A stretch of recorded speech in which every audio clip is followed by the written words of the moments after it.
जी। Sir Neha Rathore के साथ-साथ और भी देश के कई ज़िम्मेदार लोग हैं, उनमें जो है देशद्रोह का जो है ये लगा रहा है। बताइए, ये तो कितनी दुर्भाग्य की बात है, ये मैं मोदी जी को दिखाऊँ, ये भारत, ये संविधान से चलता है, बाबा साहेब अम्बेडकर का लिखा संविधान है। इसमें धारा 19 है, आर्टिकल 19, जो प्रत्येक भारतीय नागरिक को अभिव्यक्ति की स्वतंत्रता देती है और वो एक मौलिक अधिकार है, इसको नरेंद्र मोदी का परदादा नहीं छीन सकता। आप यदि लोगों को बोलने का अधिकार छीन रहे हैं, आपने अघोषित आपातकाल लगा दिया है, तो ये तो बहुत दुर्भाग्य की बात है। इसका मतलब आप लोकतंत्र का गला घोटना चाहते हैं।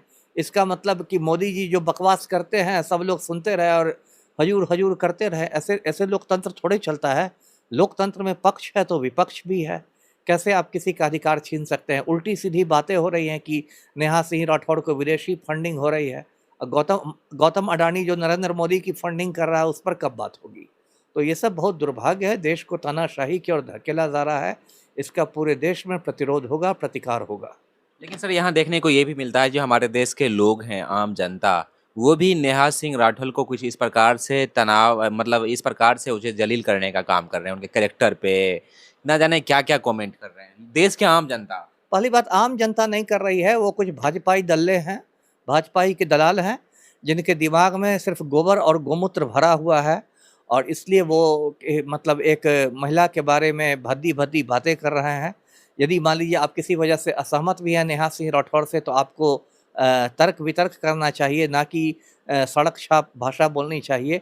देखिए, ये भाजपा का आईटी सेल है और ये लोग, इन लोग की पुरानी आदत है कि जब ये लोग लॉजिकल नहीं हो पाते हैं तो पैथोलॉजिकल हो जाते हैं। तब गाली-गलौज पर उतर जाते हैं, ट्रोलिंग पर उतर जाते हैं। इससे कुछ नहीं होगा। आज ऐसे तो मैं घोर नास्तिक हूँ, लेकिन आजकल मुझे नेहा सिंह राठौर में दुर्गा के दर्शन होने लगे हैं। कि जी। हमारे पास मात्र ₹519 हैं। अब 519 है या 520 है, मैं तो नहीं जानता, लेकिन नेहा सिंह राठौर एक बहादुर लड़की है, हिंदुस्तान की बहादुर बेटी है और मैं तो उसे आज के ज़माने की झांसी की रानी मानता हूँ और उसने मोदी जैसे अहंकारी तानाशाह को ललकारा है। बहुत बड़ी बात है, लौह महिला है वो, आयरन लेडी है। और कल मैंने नेहा सिंह राठौर के पति हिमांशु सिंह से बात की है फ़ोन पर और मैंने कहा है कि नेहा सिंह राठौर को जितना भी खर्च होगा अदालत में, वकीलों पर, वो सारा खर्च मैं वहन करने के लिए तैयार हूँ और वो डटी रहे मोर्चा पर। जी।